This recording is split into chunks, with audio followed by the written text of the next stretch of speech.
pero ahora mismo. Está grabando ahora mismo. Gracias de verdad. No se preocupe. Ay, yo no te oigo. ¿Por qué no te oigo? Fíjate, a ver, ¿me oyes? ¿Me oyes? Ay, ya sé por qué no te oigo.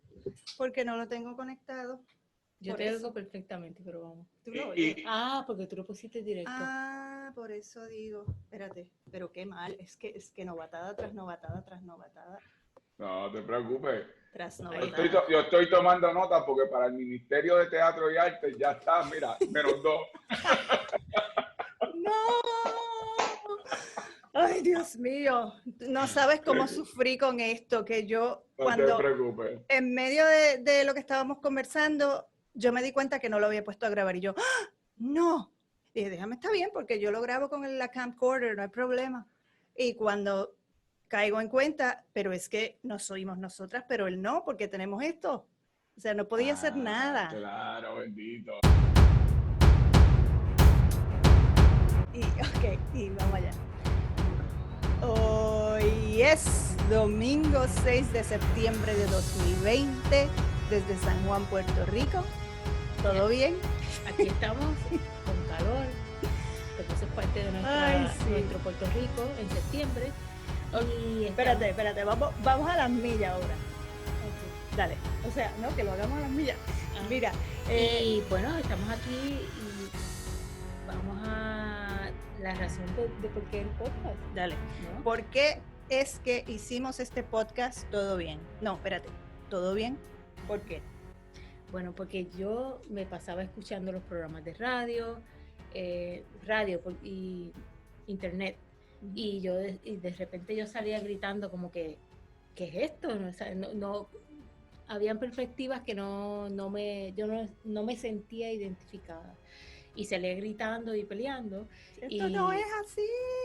Y entonces le dije, Nelly, vamos a hacer algo que podamos expresarnos. Y llegó la pandemia, nos encerramos y nos encerraron, las dos cosas. Y entonces salió esto. Hemos aprendido en el camino y aquí estamos con el podcast. Y les habla Alice Flecha y Ednali Figueroa. Y nosotras hablamos desde las perspectivas de yo hablo como actriz, como productora de teatro, como regidora de escena, como humanista, como mujer puertorriqueña. Y yo pues, mis estudios formales como socióloga y mis trabajos pues de profesora de sociología y con organizaciones sin fines de lucro, con sobrevivientes de violencia doméstica, sobrevivientes de trata humana y pues dando servicios a personas que por alguna razón la sociedad no le está dando los servicios. Exacto.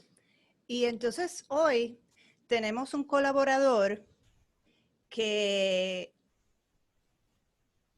no voy, sí, que es que esto es como un déjà vu. A ver qué pasa. Tenemos un colaborador que él va a correr para la posición de gobernador de Puerto Rico por el Partido Independentista Puertorriqueño y se llama Juan Dalmau. Gracias, Juan, bienvenido. Saludos, ¿cómo estás, Ednali? ¿Cómo tú estás, Flecha? Aquí estamos. Y gracias por aceptar la invitación y por estar disponible para nosotras y para nuestro podcast. Con gusto. Mira, debo hacer una aclaración del inicio, del saque. Y es que realizo en ocasiones estos remotos en el cuarto de mi hijo. Así que lo que ven atrás es el cuarto de un chico de 16 años. Y hago la aclaración porque en otros momentos han visto tablas de mesa y me han asociado con...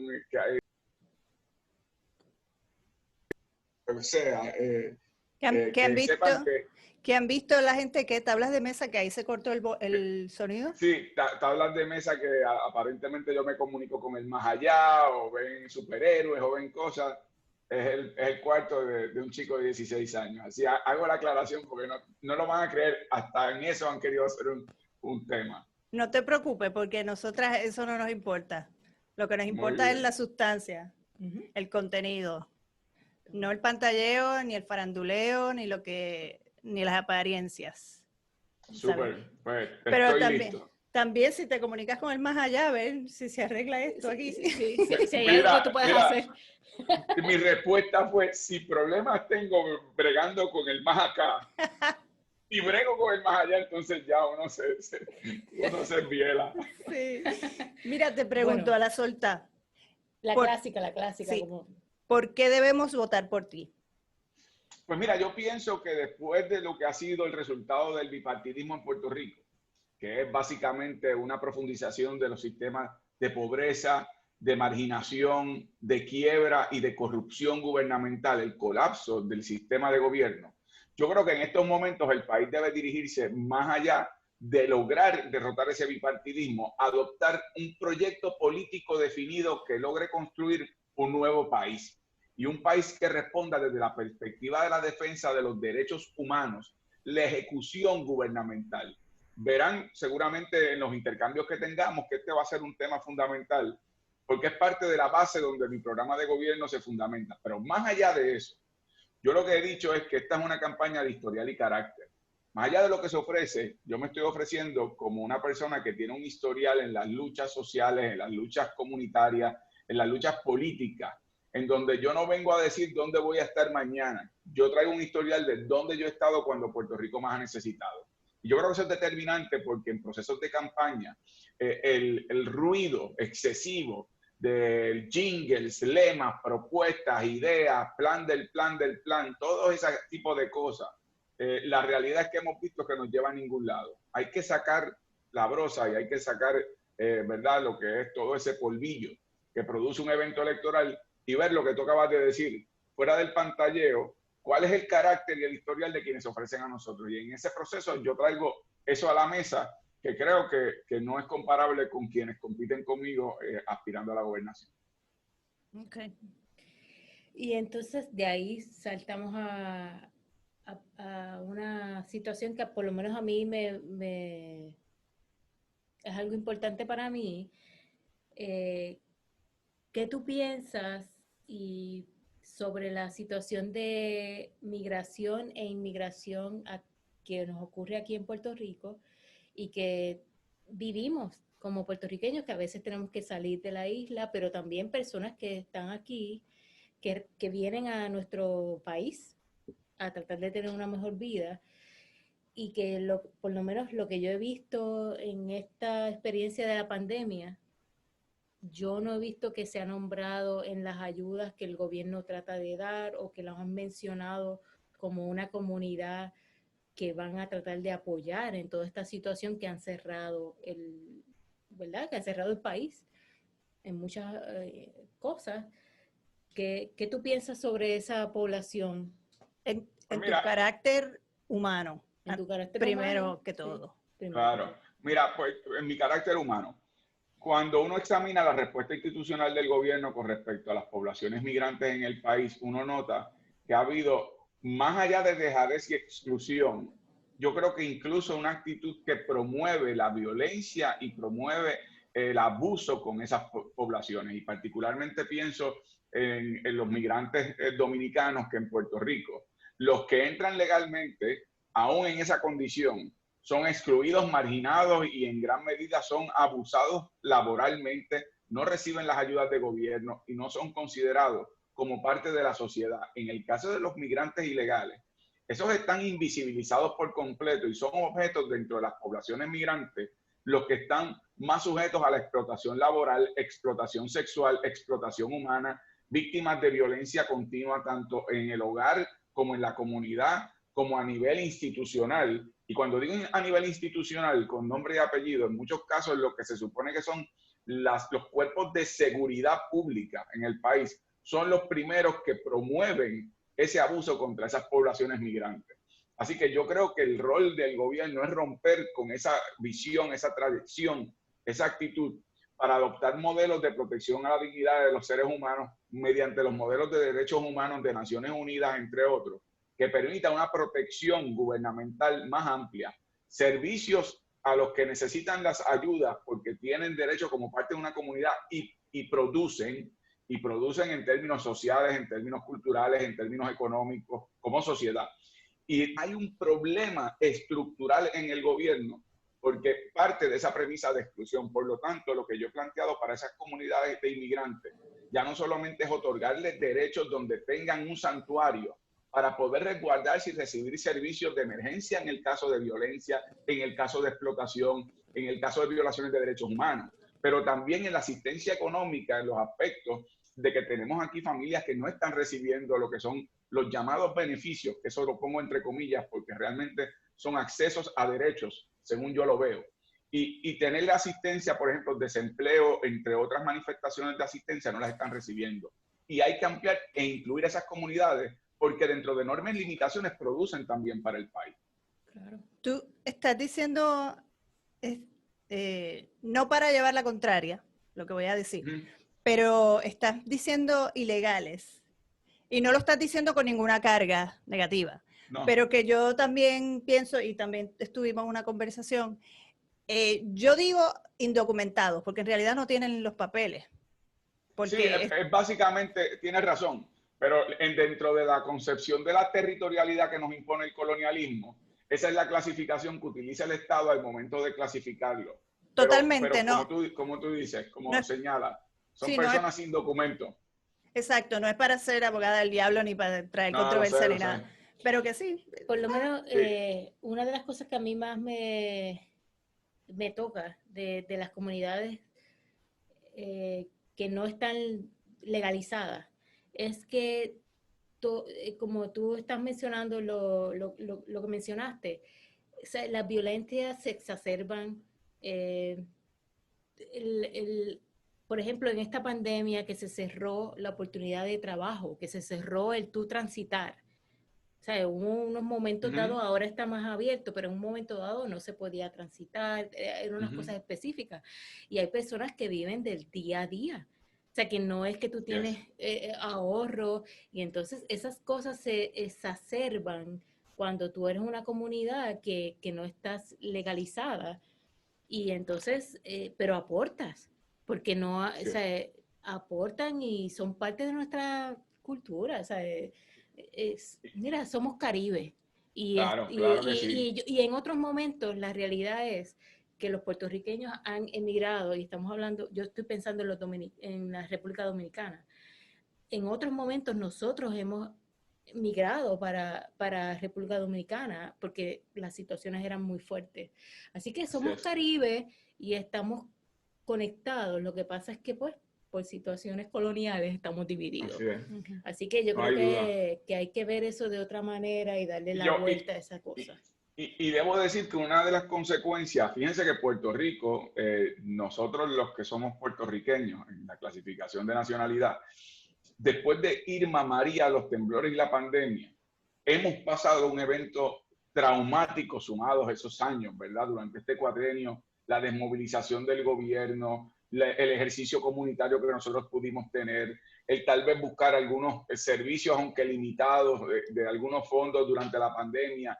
Y aún así hoy día nosotros sentimos y resentimos la manera en que el gobierno, tanto federal como en Puerto Rico, manejó el asunto. Ahora colóquese usted en la posición del migrante, que tuvo que vivir eso que vivimos nosotros multiplicado exponencialmente en su sufrimiento, en su incertidumbre, en su temor, en el miedo. Aquí nosotros vivimos tiempos de miedo, de realmente sentir hambre, en nuestras familias no podernos ver, no poder conectar, y que esas personas vivieron ese proceso, pero aterrorizados y con unos niveles mucho mayores de inhumanidad. Y eso que señalas es cierto, es un deber del gobierno manejar esto con una empatía, con una dimensión distinta a lo que se ha manejado hasta el día de hoy. Exacto. Y voy a cerrar aquí. No, sorry, es lo último. Lo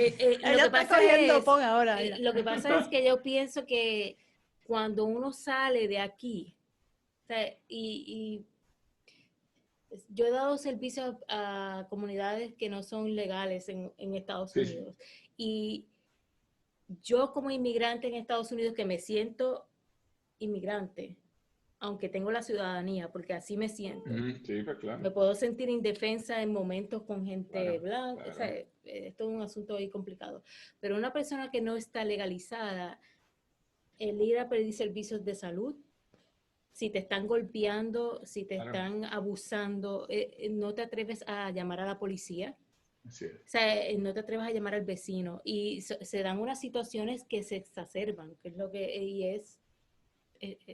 Yo creo que esa sensibilidad deberíamos nosotros, ¿verdad? Como gobierno y como país tenerla. Sí, y como país tenerla, porque incluso desde el punto de vista educativo, yo recuerdo, yo más joven, hace un par de años, el estigma que había porque quienes llegaban a nuestras costas de República Dominicana llegaban en unas condiciones paupérrimas, en yola, y era el referente a la miseria y la pobreza.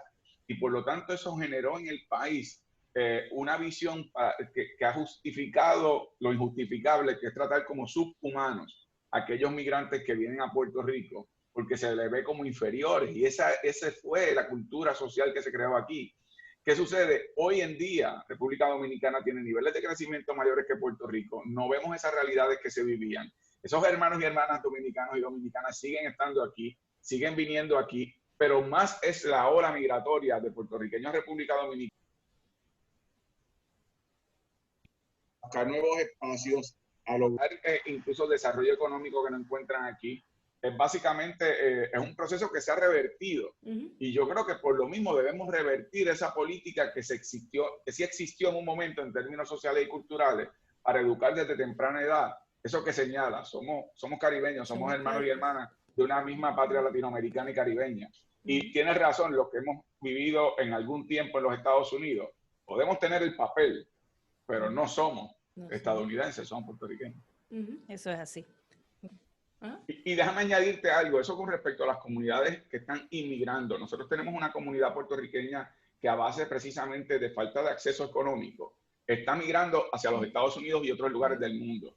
Parte de la propuesta que yo he hecho es lo que llamo una oficina de enlace con la diáspora, que es una palabra también que ha sido un poco señalada como una palabra que no recoge lo que realmente se quiere significar, pero es la que la gente asocia y básicamente identifica con aquellos que se han ido de Puerto Rico y se encuentran fuera.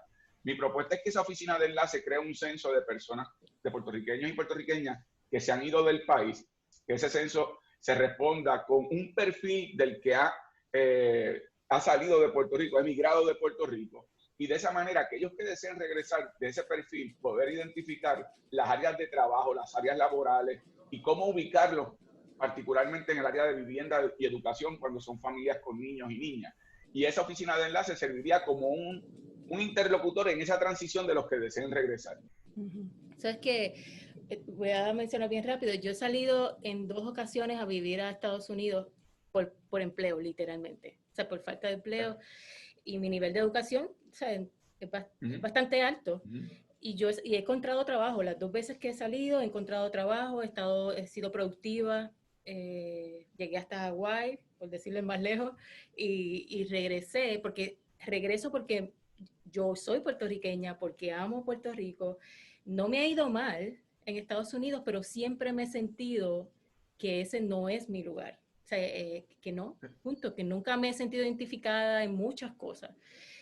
Donde más cerca me sentí fue en Hawái, por un asunto de que pues, es una cultura, hay otras cosas que, y es una isla, ¿verdad? En Hawái hay muchas islas, pero ahí me sentí un poquito más segura incluso. Y tiene una comunidad de puertorriqueños que se desconoce aquí en Puerto Rico. Tiene una comunidad de puertorriqueños muy, muy rica. Sí, ya son como 3 o 4 generaciones, pero se identifican como puertorriqueños. Ellos todo el tiempo se identifican de esa manera. No para estar compitiendo, pero pues yo también tuve que emigrar. Yo estuve 10 años siendo una boricua en Nueva York, porque también por asuntos de trabajo. O sea, lo mío es las artes. La migración, exacto, y la migración opera precisamente como parte, es una consecuencia del fracaso del sistema para abrir espacios. Tú que vienes del arte en Puerto Rico, que es un elemento que se ha ido desmantelando desde las escuelas públicas, los programas de arte, los espacios artísticos, la limitación económica, la acaparación de los elementos corporativos para definir qué es el arte que se consume en masa, y en lugar de abrirle espacios a un arte más diversificado. Eso produce que muchas personas talentosas se tengan que ir. Así que está el que se va por razón de empleo. Hay unos empleos que específicamente se les ponen unas trabas enormes en Puerto Rico. Y por eso yo pienso, yo respeto enormemente y combato aquella idea de que hay que criticar al que se va o se tiene que ir. Yo creo que nadie se va porque quiere. Yo creo que mucha gente se va por condiciones económicas, familiares, huyendo a situaciones que el país le falló y particularmente el gobierno le falló en poder atenderlos. Y por lo tanto, el que quiera regresar debe tener la facilidad de transición para ese regreso, que sea uno fácil, no burocratizado, no obstaculizado. Y aquel que no quiera regresar, magnífico, pero cuando venga a visitar, que se sienta que tiene un país que le abre los brazos. Exacto. Y ya que estás hablando de eso, vamos a brincar a lo de el tema de las artes, que ahí fue que yo te agarré en Twitter. Yo te sigo en las redes. Y entonces yo he estado... Yo recibí el cuarto macetazo. Te admito que los primeros 3 no los había visto. Te pido excusas por la tardanza. Yo estoy detrás de la gente hasta que me contestan porque se hartan de mí. No es porque más nada. Lo que pasa es que yo voto por candidatura, siempre. Yo busco información sobre las candidatas, sobre los candidatos, lo que tienen que ofrecer, cuáles son sus propuestas, sus políticas públicas. Así es que yo voto. Yo no voto ciegamente jamás. Y entonces, en Facebook yo lancé una pregunta: ¿cuáles son las propuestas que tienen las candidatas y los candidatos del Movimiento Victoria Ciudadana, corto plazo, mediano plazo, largo plazo, sobre específicamente las artes representativas, teatro, música y baile, que teatro es la que me atañe a mí, pero uno de esas 3 disciplinas. Y entonces pues me contestaron 2 candidatas, me enviaron sus propuestas que tienen, etcétera, y quedamos en que vamos a ver cómo hacemos un foro con gente del gremio que se encarga de producir, que vive del teatro. Y entonces yo dije, yo le voy a preguntar a Juan Dalmau a ver cómo yo lo consigo para que él también se una a ese foro. Y eso va, yo te estoy emplazando aquí públicamente a que hagamos eso. Pero no tengo duda que me vas a dar seguimiento. Así es, así es. Pero entonces yo dije, pero espérate, vamos a aprovechar, vamos a invitarlo al podcast. Y entonces por eso fue que decidimos invitarte. Pero déjame aprovechar. Tú me enviaste la propuesta del partido. Dame algo resumido, porque yo la leí y yo sé que esto hay que hablarlo en más detalle, definitivamente. Sí. Pero algo que tú quieras en particular señalar sobre esas propuestas de... Mira, yo creo que en primer lugar, lo del tema de la Carta de Derechos Culturales y Artísticos es un tema que es importante porque sobre esa base se pueden dar unas herramientas incluso legales y jurídicas para la defensa de sectores que están marginados. Sí. ¿Ahora me oyen? Sí. Es que yo tengo un problema con el celular que aunque le pongo que no me molesten, el celular deja que me molesten. Así que por eso esta interrupción. Ese ¿Me es oyen bien? Alguien sí. Como yo. Sí. Espérate, déjame ver. ¿Ahora me oyen? Sí. Se oye. Ahora sí. Pues te decía lo del tema de la Carta de Derechos Culturales y Artísticos porque yo creo que eso es una plataforma de la cual se puede partir en otras de las propuestas que contiene el programa de gobierno. Esa Carta de Derechos Culturales tiene que reconocer la importancia de la expresión artística en toda su diversidad, el respeto a la infraestructura artística y los espacios artísticos en sus diversas manifestaciones. En tercer lugar, el acceso a la educación por medio de los eventos y lo que son las manifestaciones artísticas. Número 4, la importancia de que el arte se trate como un elemento de desarrollo económico, porque eso debe ser parte de uno de los pilares de desarrollo económico en Puerto Rico y se tiene, y típicamente esa ha sido la actitud de la política pública generalizada, el arte es algo así como una obsesión esotérica que tienen unos pocos para verse ellos mismos y un pequeño gremio. Yo lo veo como todo lo contrario. El arte es punta de lanza para la educación, el desarrollo social, incluso los procesos de rehabilitación. Conozco personas que por medio del arte han abandonado situaciones de adicción, han abandonado, ¿verdad?, lo que ha sido una vida de comportamiento antisocial, procesos de rehabilitación en las instituciones carcelarias. Es decir, la diversidad del arte coloca, por ejemplo, a niños y jóvenes que no tienen aprovechamiento académico en las escuelas, los coloca como un instrumento para permanecer en la escuela no ser de sectores escolares. Eso es cuando tienes un sistema, ¿verdad? Fortalecido de lo que es los programas y proyectos de arte en la escuela pública. Así que tiene que haber un vínculo interdisciplinario entre el Departamento de Educación, entre el Desarrollo Económico, entre lo que tiene que ser el Departamento de Hacienda con los subsidios, para precisamente estimular el fortalecimiento del arte, la creación y fortalecimiento de cooperativas artísticas que le den a los artistas desde su solidaridad los elementos de desarrollo económico, no solamente para ellos, sino para los empleos que se crean y la aportación social que hacen. Pero yo veo que todos esos elementos que te menciono están atados a esa Declaración de Derechos Culturales y Artísticos. Ok. Yo tuve una reacción amor-odio cuando leí la propuesta, porque yo digo que cultura y arte no es lo mismo. Y ahí decía cultura y arte. O sea, muy bien, no juntaron, la gente dice cultura, ya ahí mete todas las manifestaciones artísticas. No, cultura es irte a comer unos bacalaitos allá en Piñones, eso es parte de la cultura nuestra. Cultura es un festival cultural, eso es cultura. Arte es más bien en el sentido, disculpa que te sigo interrumpiendo. Sí, no te preocupes. Es en el sentido de que es nuestra profesión en el caso del teatro, que es de lo que yo más bien voy a hablar. Es nuestra profesión, es nuestro oficio, es nuestra vocación, que la gente que vivimos de esto se nos hace muy difícil por varias cosas de las que tú señalaste. Asunto tributario, espacios, documentación. No hay una cultura tampoco, yo creo, de teatro, por lo menos de teatro, que tú digas. También no hay una cultura, no hay un apoyo, no solamente económico, sino no hay un apoyo emotivo, no es la palabra. No hay un apoyo de, sí, tú eres parte valiosa de nuestro país. Eso yo no lo veo, jamás. Toda mi vida no lo he visto.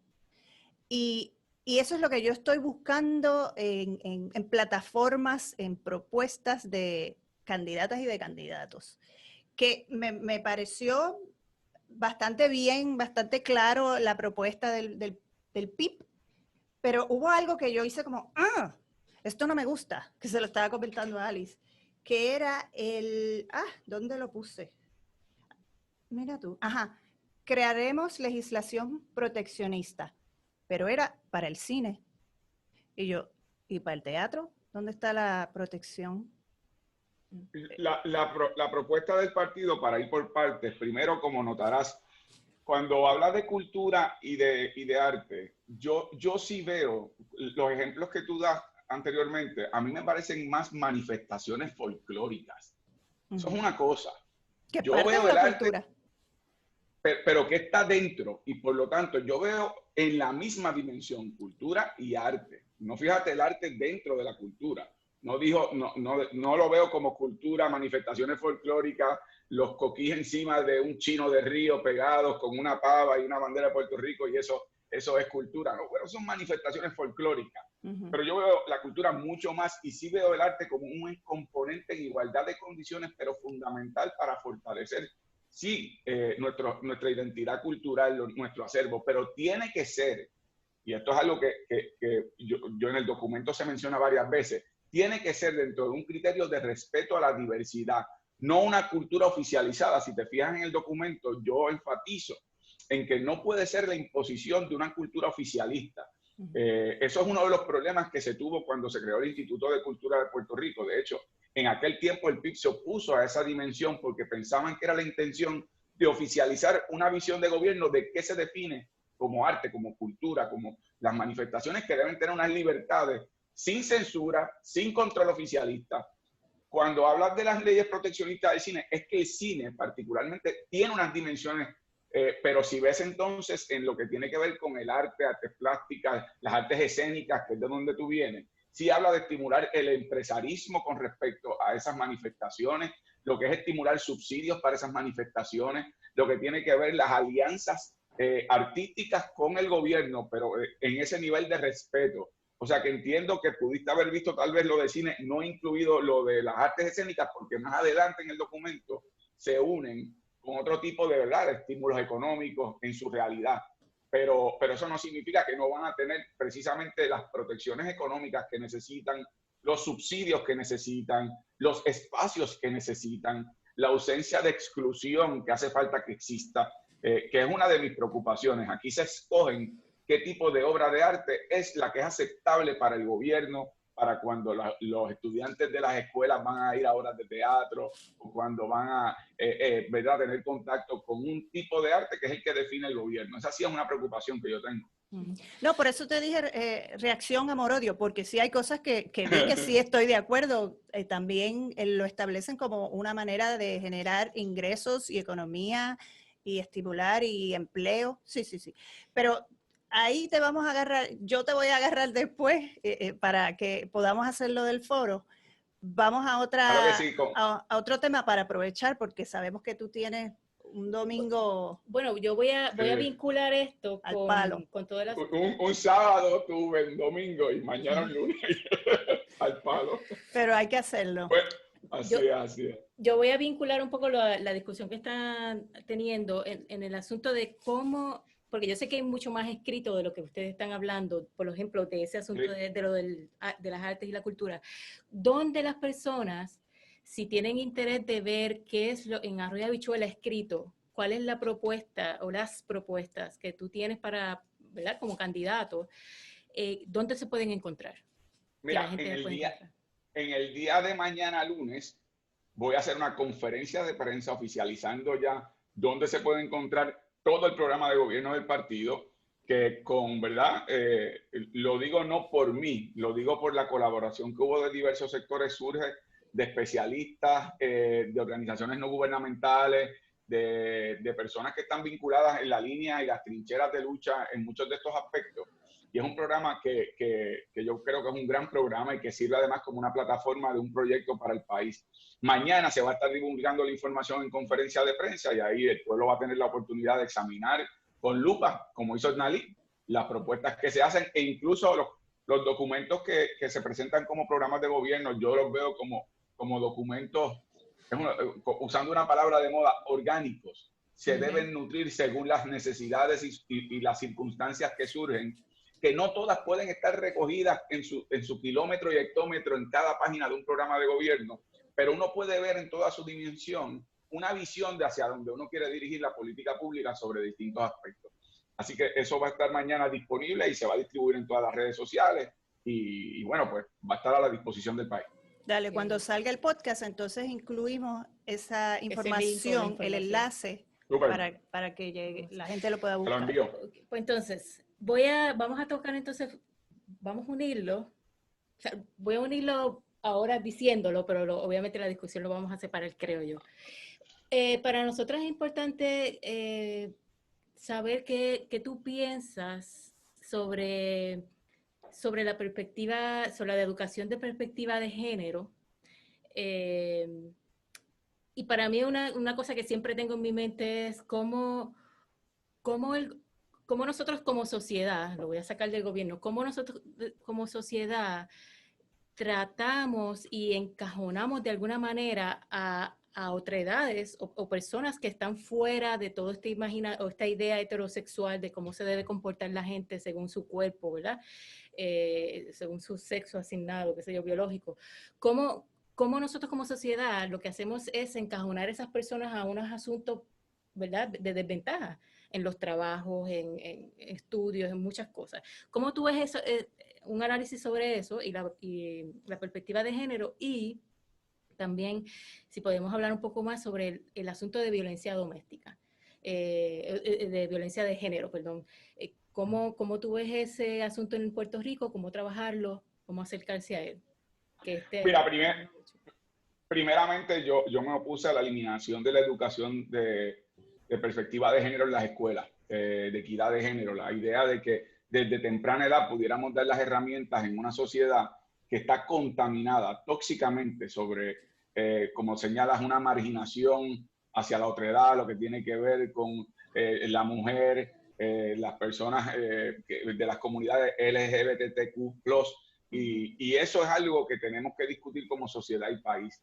En el programa de gobierno, en distintas instancias, aunque hay un capítulo sobre ese tema, en distintas instancias hicimos de alguna manera integrada lo que queremos en cada bloque sobre protecciones para evitar que se continúe perpetuando la exclusión de esos sectores marginados, pero también que se atienda el tema, por ejemplo, en el programa de gobierno, en el tema de salud, cuando tú hablas de los derechos a un plan de salud universal, hay un subcapítulo tratando el tema de qué va a ocurrir con las protecciones que tienen que tener, y reconociendo esas protecciones, mujeres trans que necesitan lo que tienen que ver los medicamentos de hormonas, los tratamientos con respecto al respeto al pronombre, todo ese tipo de elementos está incluido como parte también de un proceso de educación para quienes examinen el programa de gobierno. Hay un capítulo sí sobre los derechos humanos a las comunidades LGBTQ+. Está el tema sobre la mujer, violencia a la mujer, derecho al desarrollo económico de la mujer. O sea, que está integrado en distintos aspectos. Dicho eso, como yo les dije al principio a ustedes, yo creo que aquí hay una crisis y una emergencia en el país sobre temas de feminicidio y sobre temas de violencia contra la mujer, además de estos otros sectores que hemos mencionado. Pero como yo les dije al principio, más allá de palabras, planes, futuros, yo les voy a contar a usted una anécdota, que es una vivencia. Hace 2 años yo estaba en la playa Red Beach en Vieques, lo que se conoce como Playa Caracas. Yo estaba con mi familia, estaba mi hija, mi esposa, mi hijo, estaba mi suegro, todo el mundo. Y de repente veo lo que pareció ser un juego de manos y se tornó en una pelea de una persona cayendo a puño a otra. 2 mujeres salen gritando, agarran a la persona que está arriba en posición de dominio, dando los golpes, los separan, y cuando veo a la persona que está en el piso, es una mujer. Esto es rodeado de cerca de 200 personas en la playa, un fin de semana feriado. Cuando yo veo eso, la persona se suelta, el hombre se suelta, agarra a la mujer por el pelo, la levanta como si fuera un muñeco y la arrastra. Ahí yo salgo corriendo hacia la persona, el hombre me ve, se comienza a dirigir hacia mí, tenemos un intercambio, y digo esto porque entonces intervino una de las personas que andaba con él.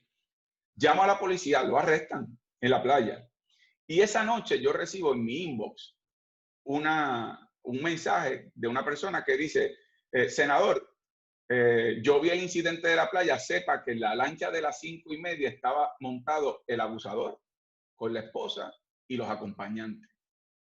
Y entonces yo dije, pero entonces lo arrestaron a las 4:15 de la tarde.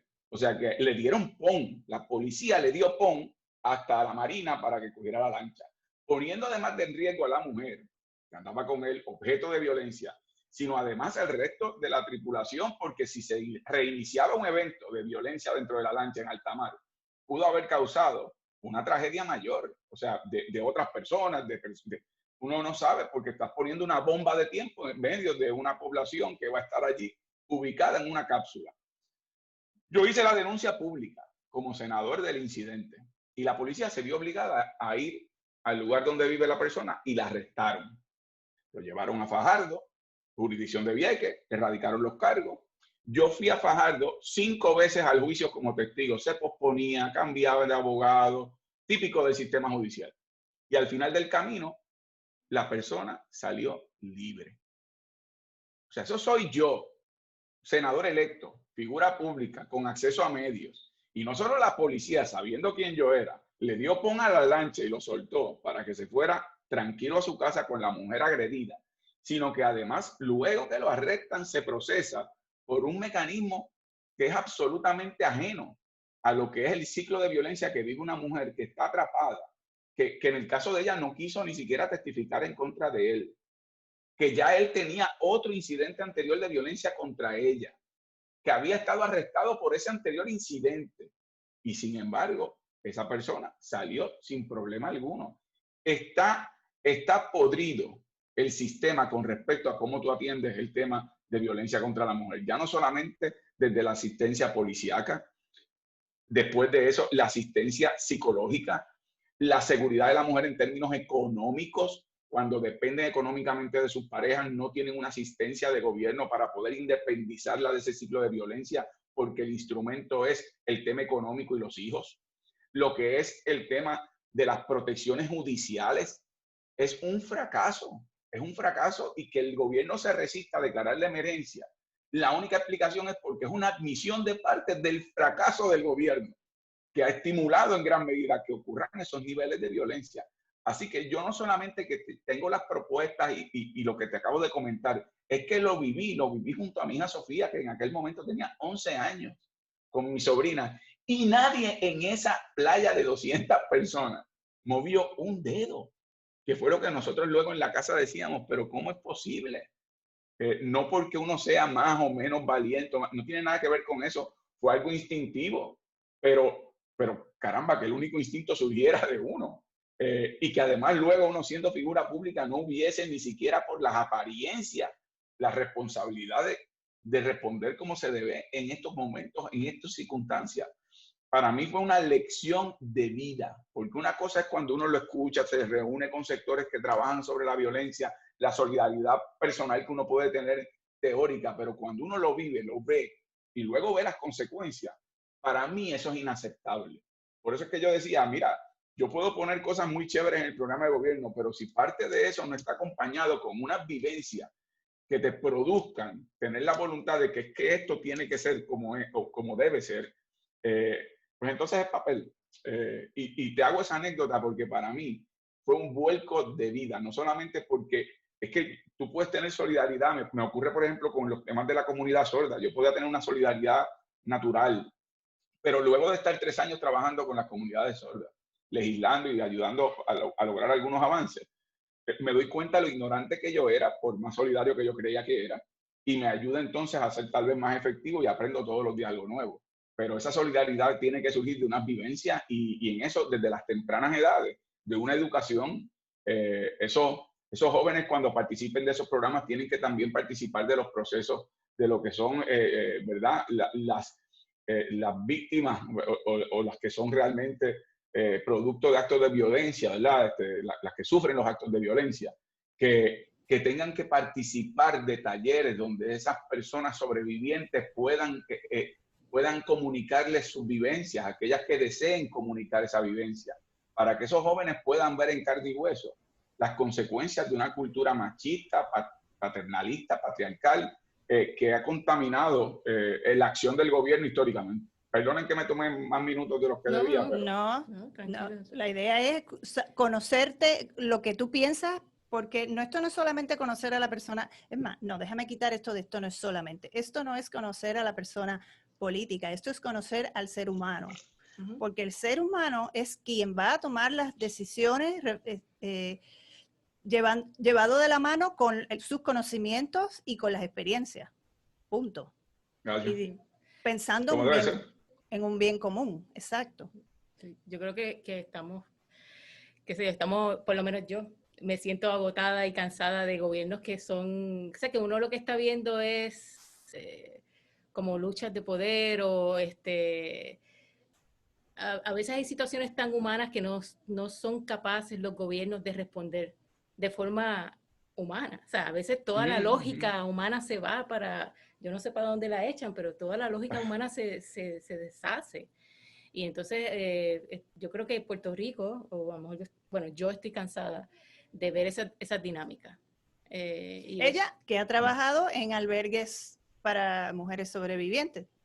Así que lo que estamos... Y yo que la he experimentado, o sea, ¿entiendes? Sí, que para mí, sí, claro que sí. Lo que quiero decir es que para mí, y ¿verdad? Para el nariz, es importante ver esa parte, y cuando estamos haciendo las entrevistas, tratar de ver esa parte también humana. O sea, tú puedes tener muchas cosas en un papel, qué sé yo, y decir y hablar, pero yo creo que pues hablando y escuchando experiencias y tratando de ver un poquito más de lo humano de esos candidatos, yo creo que nos da una herramienta también importante cuando vamos a votar.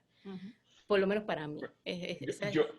Nalí dijo algo al principio del programa que yo creo que ha sido uno de los gérmenes del proceso político en Puerto Rico, que es el tema de la pantalla. La realidad es que aquí hay candidatos o candidatas en el presente, pasado y ha ocurrido, o sea, no es una cosa nueva. Lo que pasa es que yo creo que, por lo menos en mi caso, mucho más intolerante hoy de lo intolerante que era antes.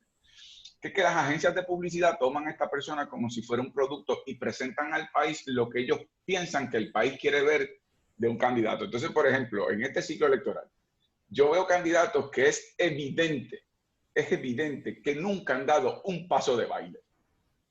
Pero alguien le dijo, tienes que lucir joven, tienes que bailar, pues tú nada más le das los buenos días y empieza a bailar y uno sabe que tiene una varilla en la espina dorsal.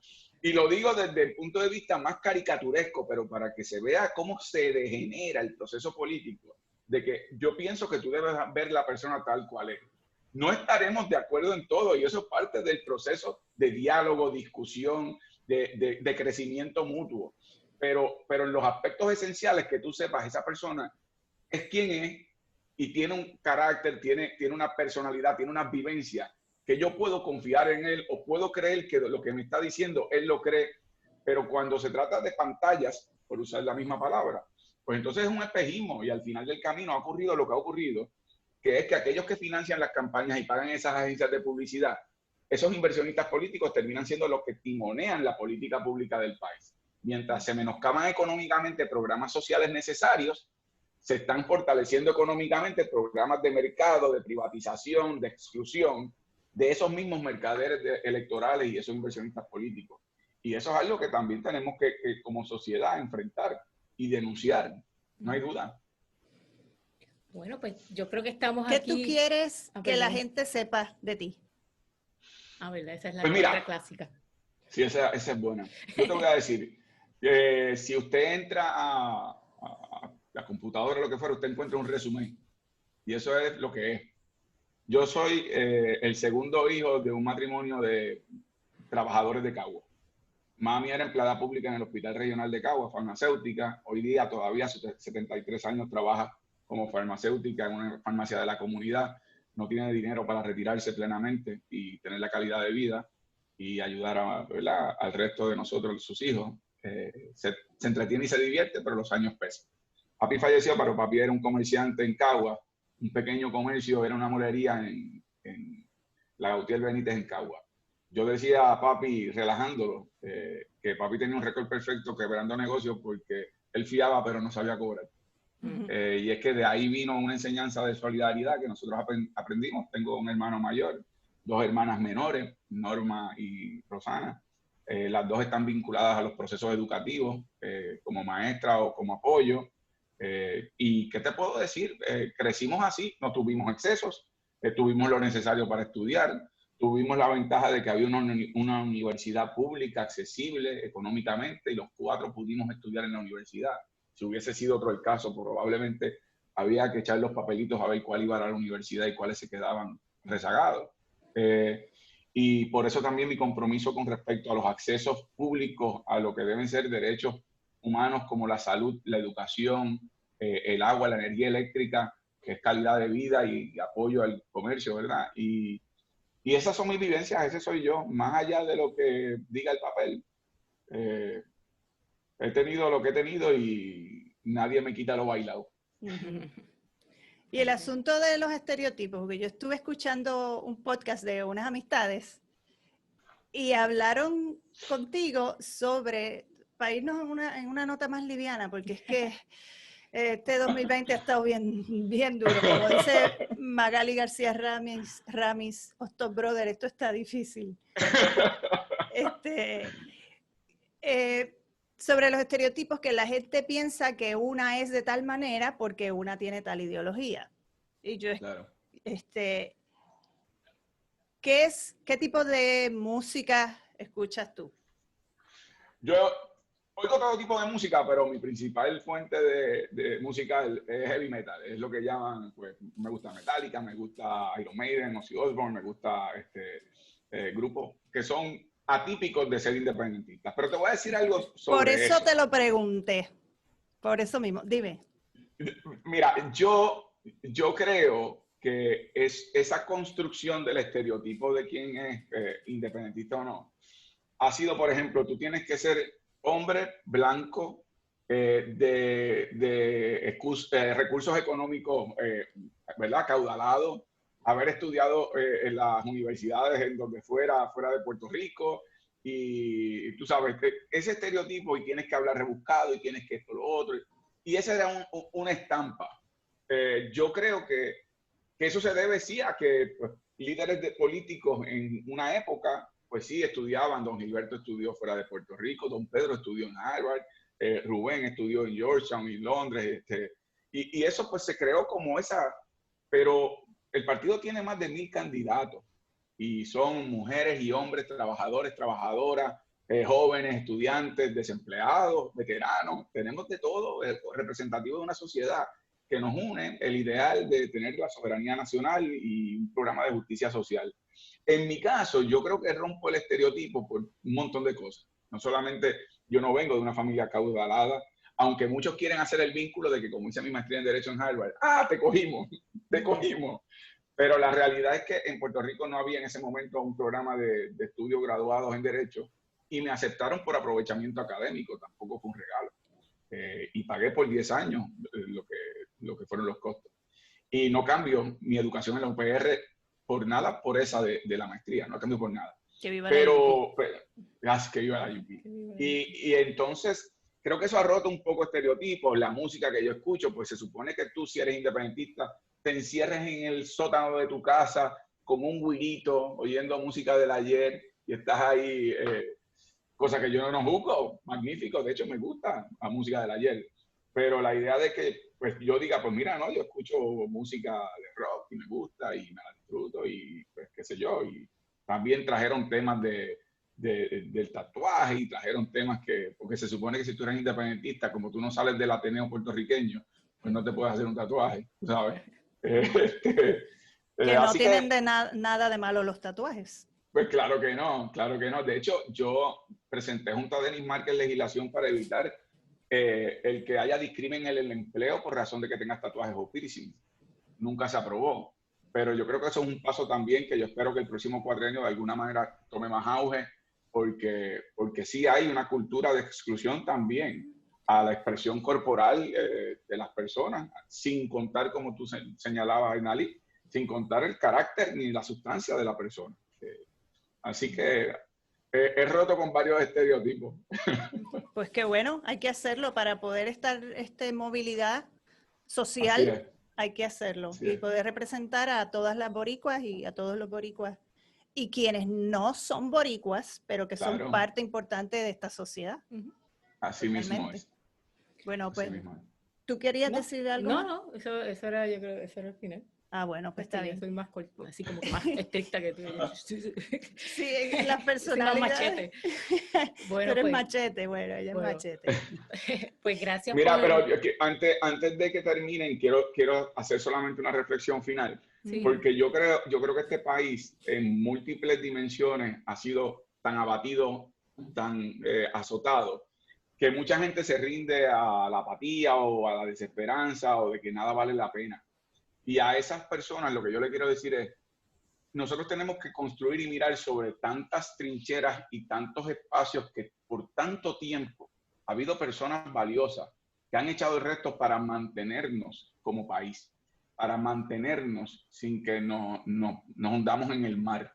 Y yo creo que es importante ocupar todos los espacios, ocupar la calle, ocupar las comunidades, ocupar el proceso político en las urnas. Porque si dejamos espacios abiertos, estamos incluso de buena fe o sin querer, permitiendo que esos espacios lo ocupen quienes nos están robando el país. Por eso yo he dicho, insisto, lo dije al principio, no es que te digan lo que van a hacer mañana, es dónde has estado. Cuando Puerto Rico más ha necesitado, dime dónde tú has estado, porque sobre esa historia es que yo puedo construir una imagen, o más que una imagen, un carácter, ¿verdad?, de la persona en cual uno puede confiar. Porque al final del camino, cuando uno vota, le está entregando la autoridad y la responsabilidad del cuidado de los seres más queridos que uno tiene a esa persona. Y la realidad es que por décadas se la entregaron a personas que no tenían ni la empatía, ni las herramientas, ni la visión para cuidar a nuestros seres más queridos. Lo vimos más dramáticamente, no solo con la quiebra del país, pero también con María, con lo que fueron los temblores, ahora la pandemia.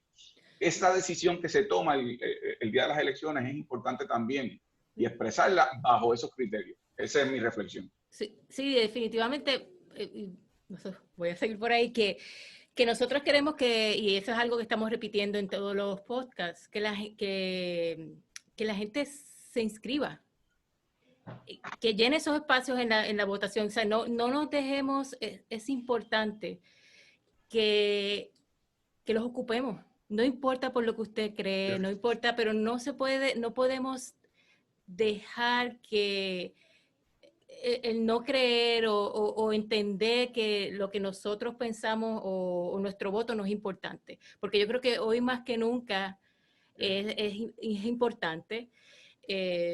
Yo creo que nosotros somos un pueblo y lo hemos demostrado que tenemos fuerza, que tenemos carácter, que nos hemos levantado.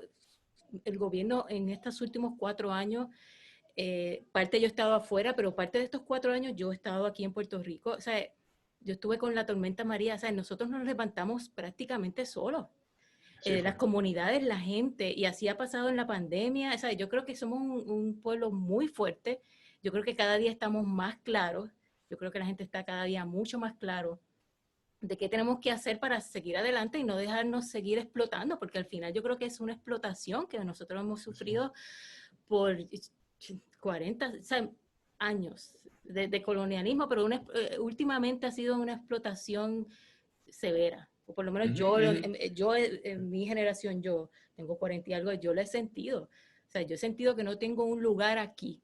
Y eso es triste. O sea, la primera vez que yo me fui es porque, no porque no amaba esto, era que sentía que yo no había un lugar en el que yo pudiera vivir con dignidad. O sea, vivir en el sentido de trabajar y por ese trabajo vivir sin lujo, no tiene que ser con lujo, es simplemente vivir. Vivir. Y entonces no podemos seguir en una situación que nos dejemos robar las cosas en nuestro rostro, en nuestra cara. O sea, y el voto es una manera de nosotros expresarnos y llenar esos espacios y hacer algo por lo que, ¿sabes? Lo que tú crees. Tú ve allí y vota, te inscríbete antes del 14 hay que recordar, antes del 14. Hay que recordar esa sensación que se tiene después de una catástrofe, que todo el mundo se está mirando a las caras con miedo, pero a la vez dice, vamos a echar para adelante. Sí. No la cosa poética, sino de prácticamente vamos a meter mano, vamos a hacer esto porque se nos va la vida. Esa es la memoria emotiva que tenemos que tener, no cada 4 años, cada día de nuestras vidas en este país. Hay que hacerlo. Y la oportunidad se está dando ahora, que tenemos hasta el 14 de septiembre de 2020 para inscribirnos, para votar. Si no sale de allí con tarjeta electoral, pida que le incluyan en el registro de votantes y vota con una identificación, licencia de conducir vigente, pasaporte, Real ID, lo que sea que demuestre que usted es usted. Y ya. Así es. Y aprovecho, los que son votos adelantados pueden solicitar, pero tienen también hasta el 14 de septiembre, llenan el formulario. Y los que son votos ausentes, que son aquellas personas, los que cualifican son que hayan votado en algunas de las elecciones del 2016 o 2012, pueden solicitar el voto ausente. Los formularios están accesibles por internet en la Comisión Estatal de Elecciones o a través de la página del Comisionado Electoral PIB, que también pueden accederlo, pueden solicitar y luego deciden si votan. Es lo que ustedes han dicho. Yo creo que deben votar, pero al menos asegúrense, porque malo es que te decidas votar después del 15 de septiembre y ya no vas a poder hacerlo porque no vas a estar inscrito. Yo creo que es importante tener ese instrumento a la mano, que es un instrumento valioso. Exacto. Pues, bueno, muy bien. Pues, nos vemos. Vamos allá. Tienes más compromiso. Gracias por tu tiempo y un abrazo. Gracias a ustedes, de verdad. Muchas gracias. Un abrazo, gracias. Igual. Pues, gracias. Gracias por tu tiempo. Ustedes son number one. Se los agradezco a ustedes, de verdad, porque ha sido una conversación, la primera y la segunda también, como seguimiento, refrescante. Ha sido bien buena y bien dinámica. Muchas gracias. Un abrazo. Gracias. Cuídense. Cómo no, igual.